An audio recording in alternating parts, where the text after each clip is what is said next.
दर्शकों, वासना की धूल चेतना का दर्पण। जैसे धुएं से अग्नि और मल से दर्पण ढक जाता है, तथा जैसे स्निग्ध झिल्ली से गर्भ ढका हुआ है, वैसे ही उस काम के द्वारा यह ज्ञान ढका हुआ है। और हे अर्जुन, इस अग्नि यानी सदृश न पूर्ण होने वाले कामरूप ज्ञानियों के नित्य वैरी से ज्ञान ढका हुआ है। दर्शकों, यह वीडियो सुरावत में सुनने में थोड़ा कठिन जरूर लगेगा, लेकिन अगर आप इसे पूरा सुनोगे तो आप समझ जाएंगे कि यह कितना ज्ञानवर्धक है।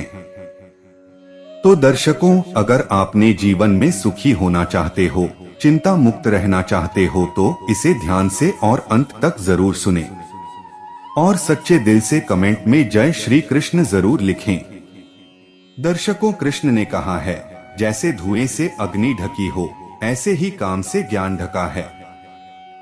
जैसे बीज अपनी खोल से ढका होता है, ऐसे ही मनुष्य की चेतना उसकी वासना से ढकी होती है।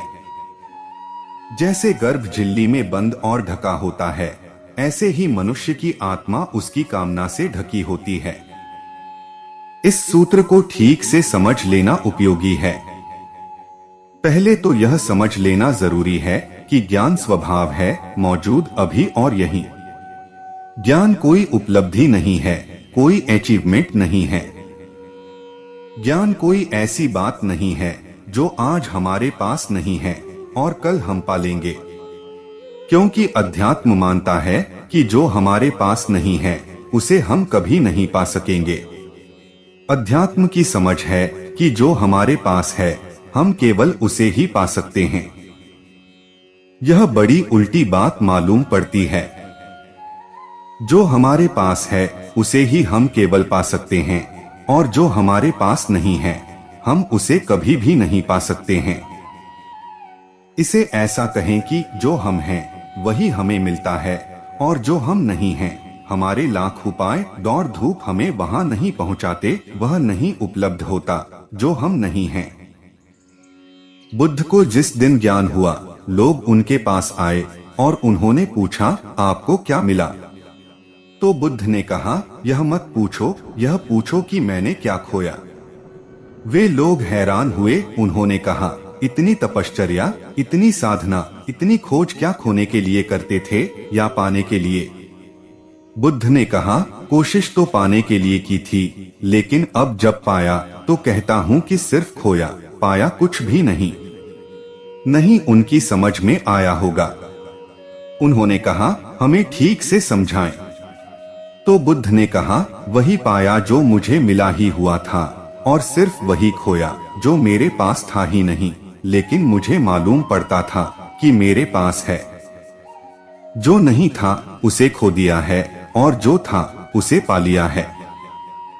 जैसे धुएं में आग ढकी हो तो आग पाना नहीं होती, केवल धुआं अलग हो जाए तो आग प्रकट हो जाती है।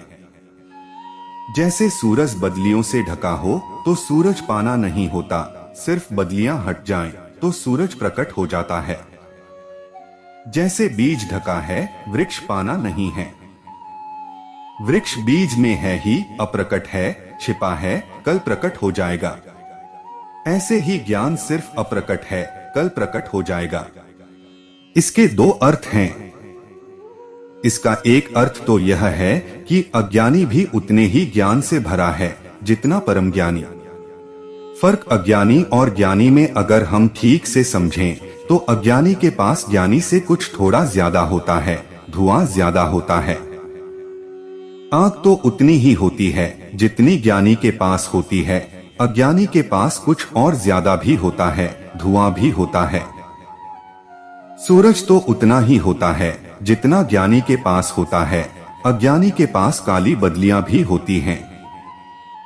अगर इस तरह सोचें तो अज्ञानी के पास ज्ञानी से कुछ ज्यादा होता है, और जिस दिन ज्ञान उपलब्ध होता है उस दिन यह जो ज्यादा है यही खोता है, यही आवरण टूटकर गिर जाता है, और जो भीतर छिपा है वह प्रकट हो जाता है।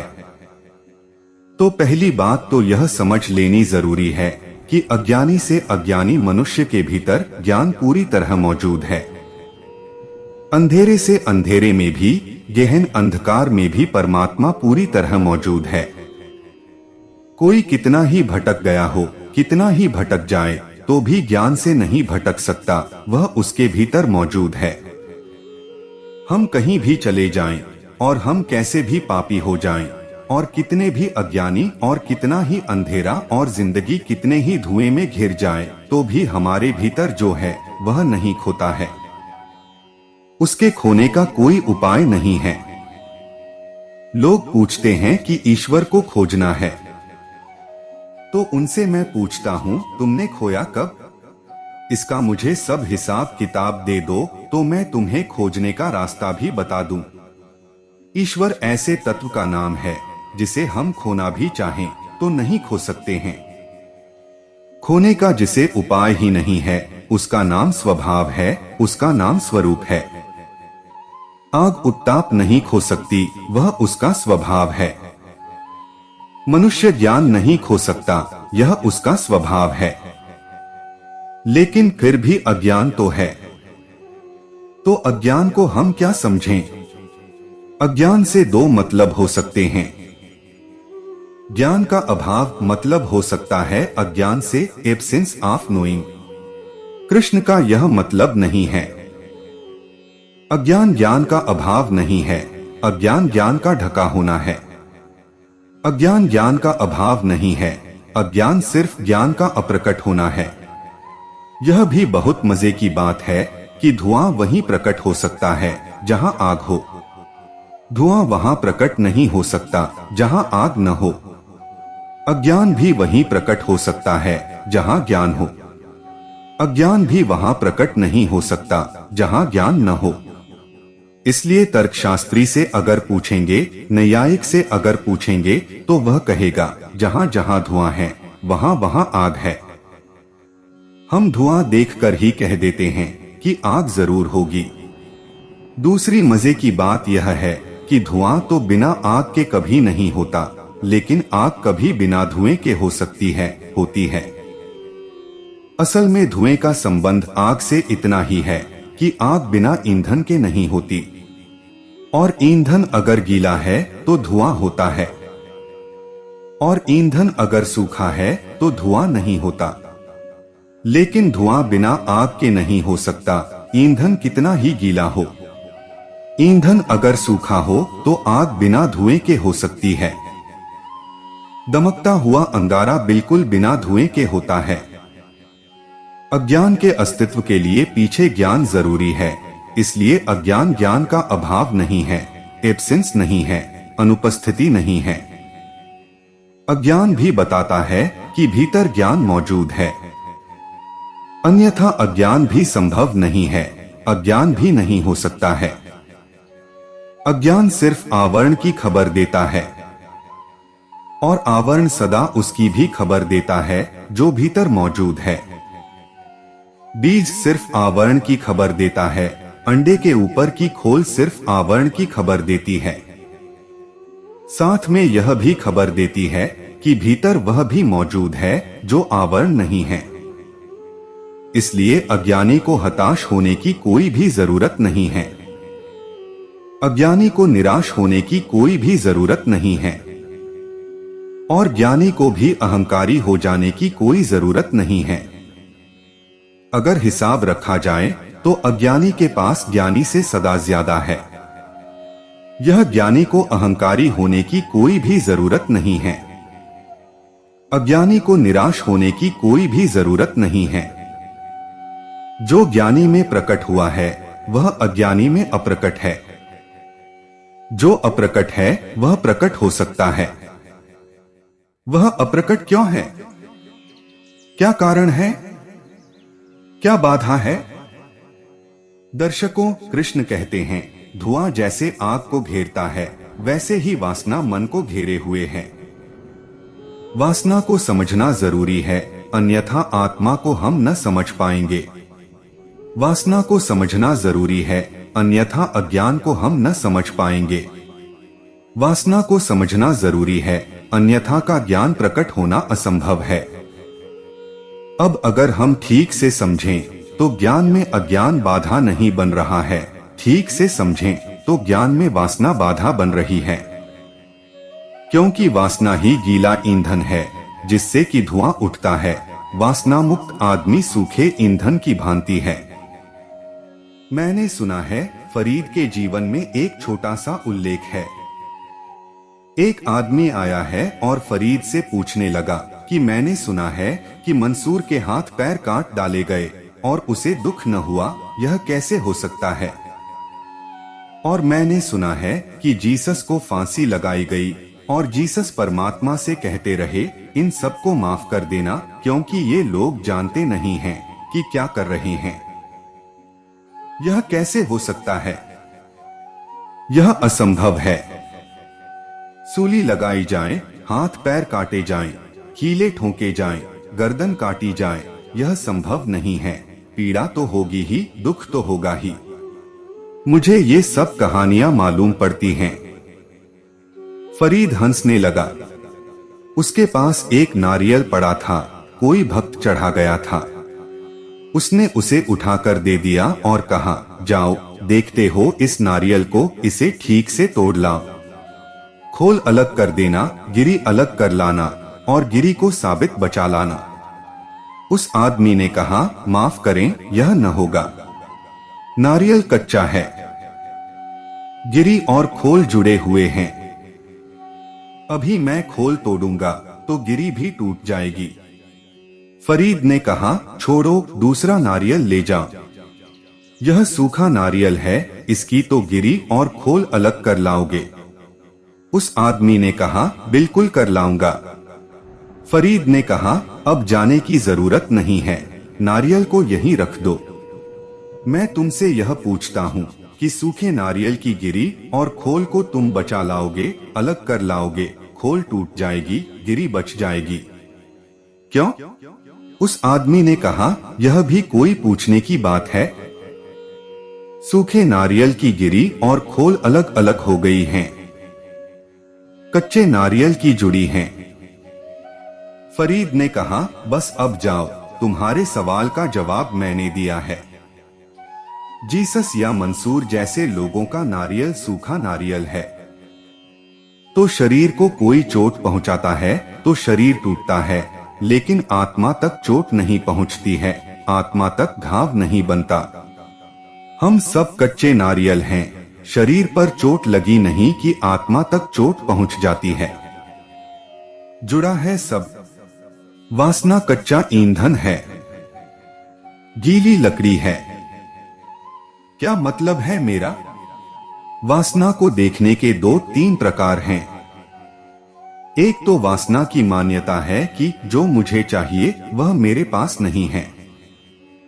वासना का आधार है कि जो मुझे चाहिए वह मेरे पास नहीं है, जो भी चाहिए वह नहीं है।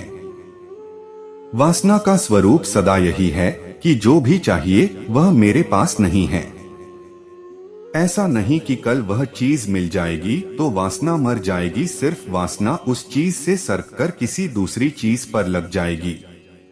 10,000 रुपए नहीं है तो वासना कहती है कि 10,000 रुपए चाहिए। 10,000 रुपए होते हैं तो वासना कहती है कि 10 लाख चाहिए। 10 लाख होते हैं तो वासना कहती है कि 10 करोड़ चाहिए। एंड्रू कार्नेगी अमेरिका का 1 अरबपति मरा। जब मरा तो वह 10 अरब रुपए छोड़कर मरा। मरने के 2 दिन पहले उसका जीवन लिखने वाले एक व्यक्ति ने उससे पूछा कि आप तो तृप्त होंगे, आपसे बड़ा अरबपति पृथ्वी पर कोई दूसरा नहीं है, आपने तो जिंदगी में जो पाना चाहा था वह पा लिया है। एंड्रू कार्नेगी ने गुस्से से उसको कहा, चुप रहो, बकवास बंद करो। जो मैंने पाना चाहा था वह मैंने कहां पाया है। मेरे इरादे 100 अरब रुपए छोड़ने के थे, लेकिन क्या आप सोचते हैं 100 अरब रुपए एंड्रू कार्नेगी के पास होते तो बात हल हो जाती? क्योंकि जिसकी 10 अरब से हल न हुई उसकी 100 अरब से भी हल न होती। हाँ, 100 अरब होते तो इरादे और आगे बढ़ जाते, 1000 अरब पर हो जाते, लाख अरब पर हो जाते। वासना जो नहीं है उसकी मांग है। इसलिए एक अर्थ में समझें तो वासना सदा ही रिक्त है, सदा खाली है। सदा रिक्त, सदा खाली, सदा एम्प्टी, कभी भरती नहीं, भर नहीं सकती। उसका स्वभाव यही है कि जो नहीं है वह और कुछ तो नहीं होगा ही। वह जो नहीं है, वासना वहीं लगी रहती है, और चूंकि वासना जो नहीं है वहां लगी रहती है, इसलिए आत्मा जो है वह हमें प्रकट नहीं हो पाती। हमारा सारा चित्त उस पर अटका रहता है जो नहीं है। हम उसको कैसे देख पाएं जो है? आत्मा अभी है, यही है, और वासना कल है, कहीं है। वासना सदा भविष्य में है, आत्मा सदा वर्तमान में है।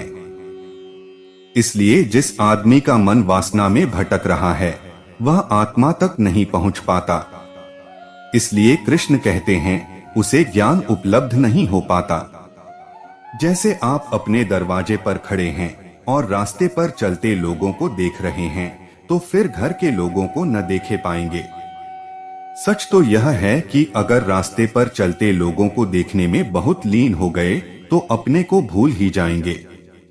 असल में दूसरे को देखने में ध्यान दूसरे पर चला जाता है, स्वयं से च्युत हो जाता है। वासना पर लगा हुआ ध्यान आत्मा से च्युत हो जाता है। आत्मा भीतर खड़ी है, मौजूद है, सदा तैयार है। आओ, कभी भी द्वार खुले हैं। लेकिन वासना की यात्रा पर निकला आदमी जन्मों जन्मों भटकता है और वहां नहीं आता है। वह खोजता ही चला जाता है, वह खोजता ही चला जाता है, और जहां तक पहुंचता है वासना आगे के स्वप्न बना लेती है। क्षितिज की तरह है वासना। रायजन दिखाई पड़ता है आकाश का। लगता है थोड़ी ही दूर, 10 मील दूर आकाश जमीन को छू रहा है, कहीं भी छूता नहीं। मन कहता है बस पास ही है, जरा दौड़ूं और पहुंच जाऊं। पहुंचे आप, दौड़े आप, पहुंच भी जाएंगे 10 मील, लेकिन पाएंगे कि आकाश अब भी छूता है, लेकिन अब 10 मील आगे छूता है। और 10 मील चलें, पहुंच जाएंगे 10 मील, फिर भी पाएंगे आकाश फिर भी छूता है, आगे 10 मील छूता है। आकाश सदा ही आगे 10 मील छूता है, कहीं छूता नहीं, सिर्फ छूता हुआ प्रतीत होता है। दौड़ते रहें, पूरी पृथ्वी का चक्कर लगा लें, आकाश कहीं छूता हुआ नहीं मिलेगा, लेकिन सदा मालूम पड़ेगा कि बस जरा और आगे, और छुआ और छुआ, बस यह तो छू रहा है। दौड़ाता सदा रहेगा, कभी छूता हुआ मिलेगा नहीं।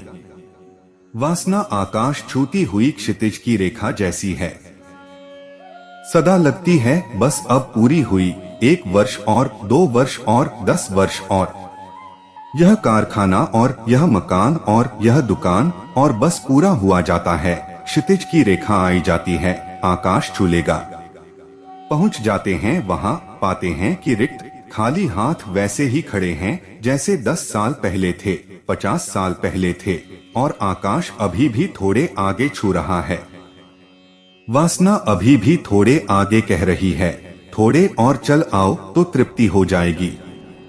दर्शकों, इसलिए आदमी बढ़ता चला जाता है और तब एक चीज से वंचित रह जाता है जो उसे मिली हुई थी, जो उसके पास ही थी, जो कि परमात्मा की उसे भेंट थी, गिफ्ट थी, जो कि परमात्मा ने उसे दी थी। उस चीज से भर वंचित रह जाता है, और जो वासनाएं उसे दे नहीं सकती, कभी नहीं दे सकती, उन्हीं की दौड़ में वह दौड़ता चला जाता है। इस दौड़ के धुएं में खो जाता है ज्ञान, इस दौड़ में छिप जाता है वह जो है, इस दौड़ में भूल जाता है वह जो सदा से साथ है, और स्मरण आता है उसका जो कभी साथ नहीं हो सकता है। वासना ही अज्ञान है, डिजायरिंग इज इग्नोरेंस। ठीक से समझें तो अज्ञान कुछ और नहीं है। वासना में दौड़ा हुआ चित्त आत्मा को उपलब्ध नहीं हो पाता है, यह विस्मरण बन जाता है। वासना का स्मरण आत्मा का विस्मरण है। इच्छा के पीछे ध्यान का जाना स्वयं से ध्यान का चूक जाना है, और ध्यान हमेशा वन डायमेंशनल है। ध्यान एक आयामी है। अगर आप इच्छा के पीछे चले गए तो वह पीछे नहीं लौट सकता। कोई उपाय नहीं है। हाँ, इच्छा जाए, विदा हो, धुआं न हो तो वह अपने पर लौट आए। इसलिए कृष्ण इस सूत्र में कहते हैं कि ज्ञान कोई खोता नहीं, लेकिन ज्ञान विस्मरण हो जाता है।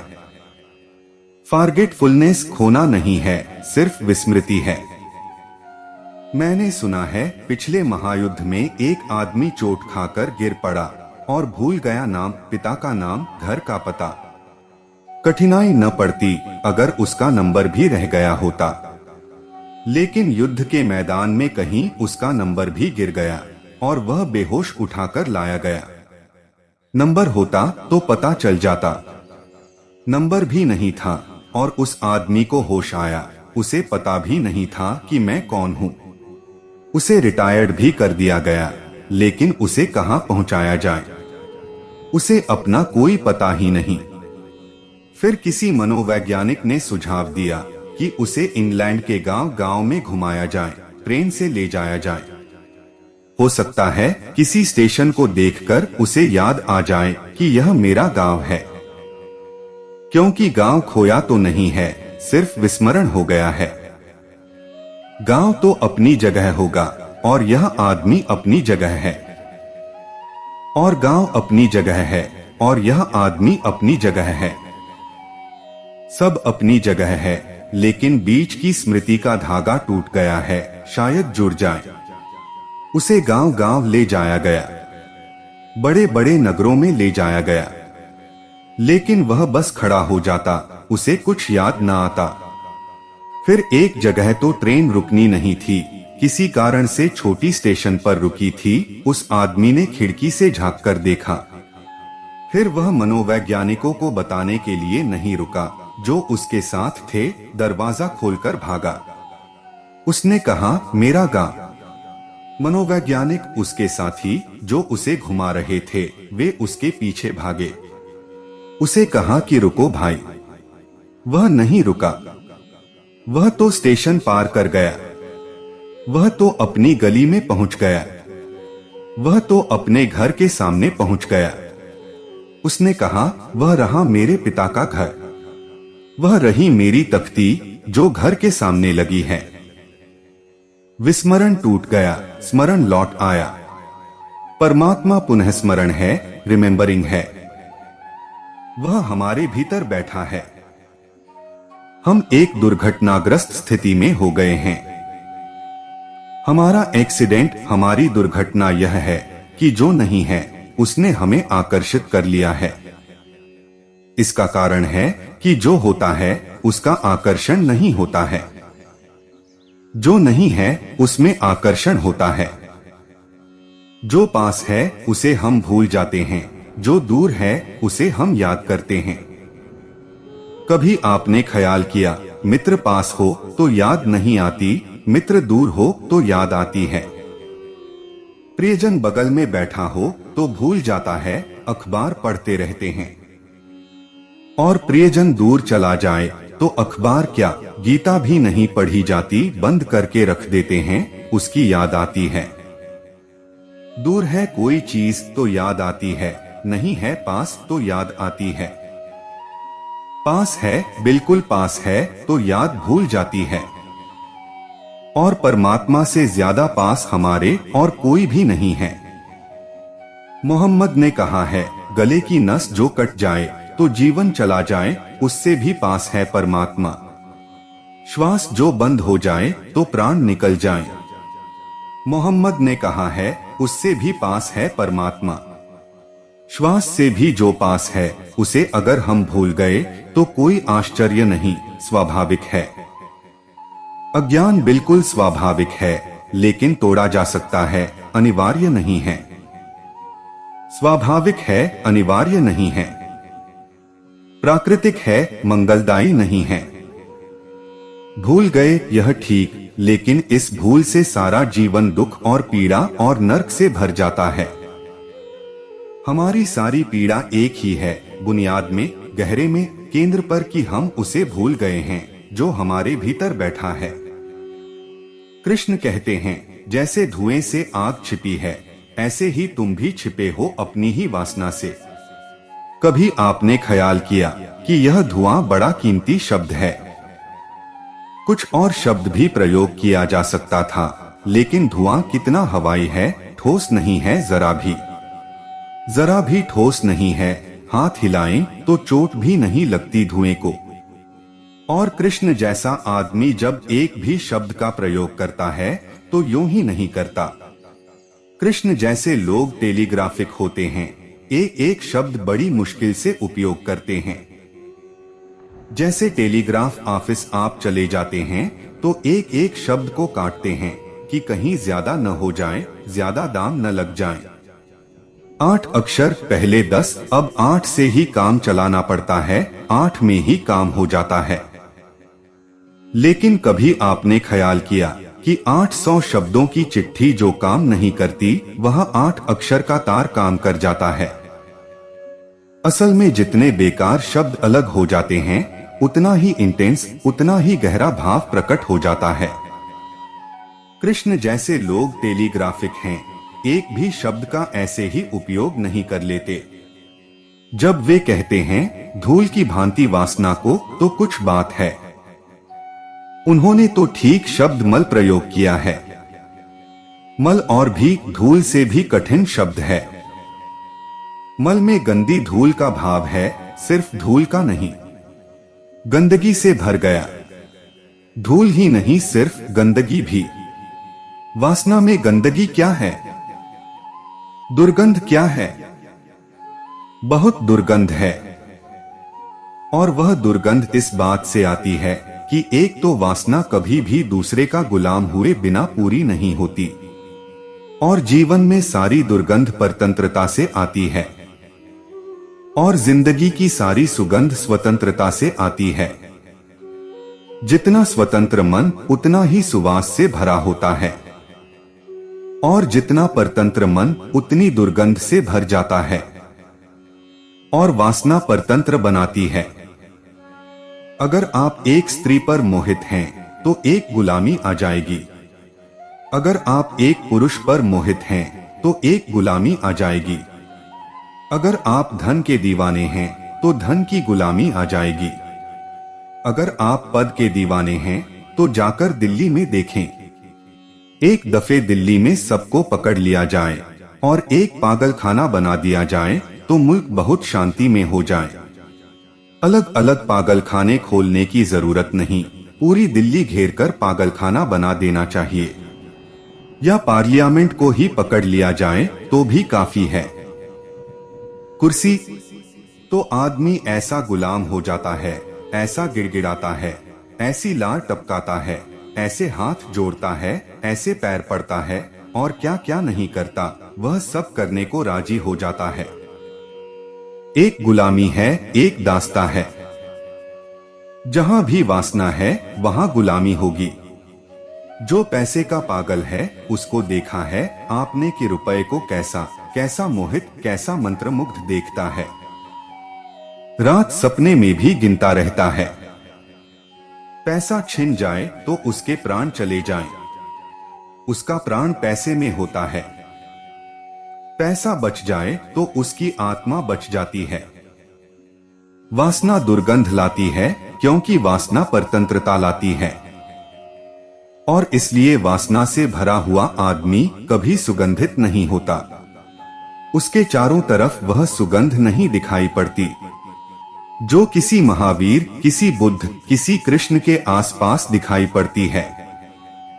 और बड़े मजे की बात है कि वासना तृप्त न हो तो भी चित्त पीड़ित और परेशान होता है, और जो चाहा था वह मिल जाए तो भी चित्त फ्रस्ट्रेट होता है, तो भी पीछे विषाद छूट जाता है।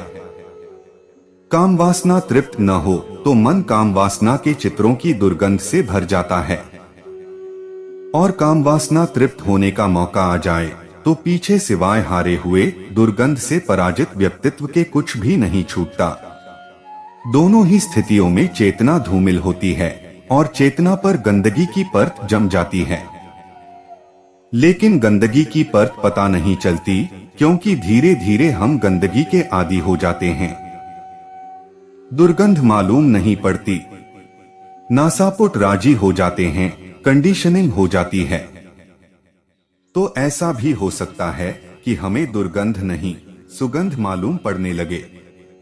ऐसा भी हो जाता है कि जो दुर्गंध निरंतर हम उसके आदी हो गए हैं, कंडीशनिंग हो गई है, तो हमें लगता है कि बड़ी सुगंध आ रही है। ऐसा ही हो भी गया है। और जिस दिन दुर्गंध सुगंध मालूम होने लगती है, उस दिन तो जैसे फिर छुटकारा बहुत मुश्किल है। जिस आदमी को कारागृह निवास मालूम पड़ने लगे, घर मालूम पड़ने लगे, फिर तो छुटकारा बहुत मुश्किल है। जिस आदमी को सूली सिंहासन मालूम पड़ने लगे, आप उसे उतारना भी चाहें सूली से, तो वह नाराज हो कि भाई हम सिंहासन पर बैठे हैं, आप हमें उतारने की बात करते हैं, तुम भी आ जाओ।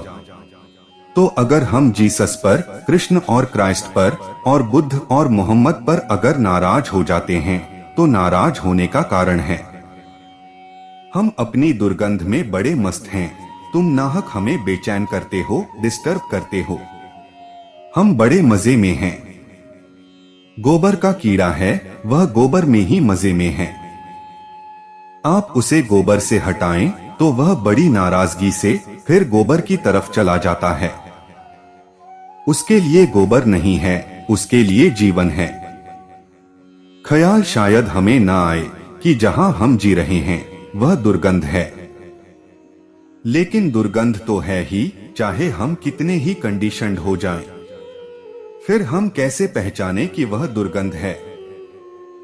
हम एक ही बात पहचान सकते हैं, जिससे दुख मिलता हो हम उसे पहचान सकते हैं। अगर सुगंध है वासना, तो दुख नहीं मिलना चाहिए। लेकिन दुख मिलता है, दुख ही दुख मिलता है, फिर भी हम कहे चले जाते हैं सुगंध। कृष्ण कहते हैं दुर्गंध युक्त मल से ढक जाए जैसे दर्पण। दर्पण कहते हैं। दर्पण के साथ एक और बात समझ लेनी जरूरी है। दर्पण पर आपने कभी ख्याल किया कि दर्पण के सामने आइए तो आपकी तस्वीर बन जाती है और हट जाइए तो तस्वीर मिट जाती है। यह दर्पण की खूबी है, यही उसकी क्वालिटी है, यही उसका गुण है। फोटो कैमरे के भीतर भी फिल्म होती है, वह उस पर भी तस्वीर बनती है, लेकिन मिटती नहीं। बन गई तो बन गई, एक्सपोजर हो गया तो हो गया। एक दफे बनती है, फिर तस्वीर को पकड़ लेती है, कैमरे की फिल्म फिर छोड़ती नहीं। दर्पण जैसा कहने का कारण है। सिर्फ जो व्यक्ति धुएं से और दुर्गंधयुक्त मल से मुक्त होता है और जिसका चित्त शुद्ध दर्पण हो जाता है, उसकी स्थिति ऐसी हो जाती है, उसके सामने जो आता है उसकी तस्वीर बन जाती है, जो हट जाता है दर्पण कोरा और खाली और मुक्त हो जाता है। मित्र आया तो खुशी और चला गया तो भूल गए। परिवार के लोग रहे तो आनंद, नहीं रहे तो बात समाप्त। दर्पण जैसा फिर कोई चीज पकड़ती नहीं, एक्सपोजर होता ही नहीं। चीजें आती हैं, चली जाती हैं और दर्पण अपनी शुद्धता में जीता है। दर्पण को अशुद्ध नहीं किया जा सकता। फोटो के कैमरे की जो फिल्म है उसको अशुद्ध किया जा सकता है, वह अशुद्ध होने के लिए ही है। वही उसकी खूबी है कि वह फौरन तस्वीर को पकड़ लेती है और बेकार हो जाती है। दर्पण बेकार नहीं होता, लेकिन हम जिस चित्त से जीते हैं उसमें हमारी हालत दर्पण जैसी कम और फोटो की फिल्म जैसी ज्यादा है। जो भी पकड़ जाता है वह पकड़ जाता है, फिर वह छूटता नहीं। एक्सपोजर हो जाता है, छूटता ही नहीं। कल किसी ने गाली दी थी, वह अभी तक नहीं छूटी। 24 घंटे बीत गए, वह गूंज रही है, वह चल रही है। देने वाला हो सकता है भूल गया हो, देने वाला हो सकता है अब माफी मांग रहा हो मन में। देने वाला हो सकता है अब हो ही न इस दुनिया में, लेकिन वह गाली गूंजती है। हो सकता है वह आज गूंजे, कल गूंजे, हो सकता है कब्र में आप उसे अपने साथ ले जाएं और वह गूंजती ही रहे। एक्सपोजर हो गया, दर्पण जैसा नहीं रहा आपका चित्त। एक सुबह बुद्ध के ऊपर एक आदमी थूक गया और दूसरे दिन माफी मांगने आया। तो बुद्ध ने कहा, पागल, गंगा का बहुत पानी बह चुका है, कहाँ की बातें कर रहा है। इतिहासों को मत उखाड़, गड़े मुर्दों को मत उखाड़, बात खत्म हो गई। अब न तो मैं वह हूँ जिस पर तू थूक गया था, न अब तू वह है जो थूक गया था, न अब वह सूरज है, न वह आकाश है, न जमीन है, सब बदल चुका। 24 घंटे में गंगा बहुत बह गई। तू किससे माफी मांगता है? लेकिन वह कहने लगा, नहीं, मुझे माफ कर दें। बुद्ध ने कहा, तूने थूका ही नहीं। मालूम होता है तू जो थूक गया था 24 घंटे उसको दोहराता भी रहा है, उसकी जुगाली करता रहा है। हम सब ऐसे ही जीते हैं। यहाँ कोई हम में दर्पण जैसा नहीं है। दर्पण जैसा व्यक्ति ही अनासक्त हो सकता है, क्योंकि तब चीजें आती हैं और चली जाती हैं। वही कृष्ण अर्जुन से कह रहे हैं कि तू दर्पण जैसे ज्ञान को उपलब्ध हो जा। हटा धूल को, जिस धूल के कारण चित्र पकड़ जाते हैं। हटा धुएं को, जिस धुएं के कारण तुझे दिखाई नहीं पड़ता कि तेरे भीतर जो ज्योति है ज्ञान की, वह क्या है। अपने दर्पण को उसकी पूरी शुद्धता में, पूरी प्योरिटी में ले आ, ताकि चीजें आएं और मिटें और जाएं, और तेरे ऊपर कोई प्रभाव न छूट जाए, कोई इंप्रेशन, कोई प्रभाव तेरे ऊपर पकड़ न जाए, तू खाली। कबीर ने कहा, ज्यों की त्यों धरी दीन्ही चदरिया, खूब जतन से ओढ़ी कबीरा। बहुत जतन से ओढ़ी चादर और फिर ज्यों की त्यों धरी दीन्ही, जरा भी दाग नहीं लगाया। दर्पण जैसी हो चादर तभी हो सकता है ऐसा। अगर चादर दर्पण जैसी न हो तो दाग लग ही जाएगा। जिस चादर की बात कबीर कह रहे हैं वह कृष्ण के दर्पण की ही बात है।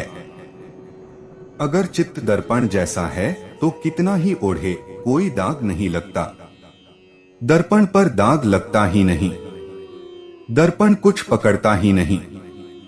सब चीजें आती हैं और चली जाती हैं, और दर्पण अपने खालीपन में, अपनी शून्यता में, अपनी निर्मलता में, अपनी शुद्धता में रह जाता है।